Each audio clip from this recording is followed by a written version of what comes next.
first movie, I think there was a lot of experimentation. We were trying to figure out what tone works, like what comedy works without compromising what was intense about it, what theatricality worked with the shows without making it pretentious or cheesy. And I think in this second movie, we kind of were able to kind of narrow down what worked really well and try to emphasize those things. So the first one was fun in that it all felt new and experimental in some way, and the second one felt fun in that we were kind of confident in what worked and savvy enough to kind of emphasize that.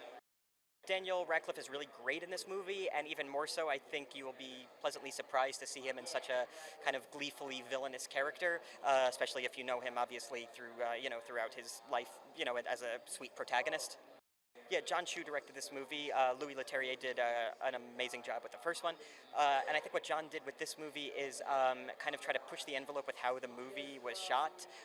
He wanted a lot of the magic to be practical, which means it was done on the set rather than done on a computer afterwards, so it feels more authentic, it feels more lived in. The actors are probably really terrified that they're going to screw it up, and he did such a wonderful job about kind of pushing the envelope with what we could do in camera in that way, and also what the camera could do. Like, we use technology on this movie that's never been used before, including like a drone helicopter camera inside a casino following us. Really interesting stuff, in the same way that the horsemen in the movie try to push the envelope with the magic that we do, using technology to create incredible illusions. I think he was doing the same thing on a director perspective.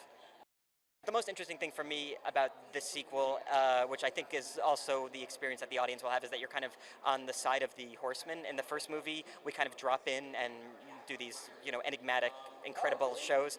But in this movie, we're actually stuck inside somebody else's magic trick and have to use our skill set and minds to work our way out. So in that way, I think it's going to be exciting to be like kind of on the other side of the curtain with us.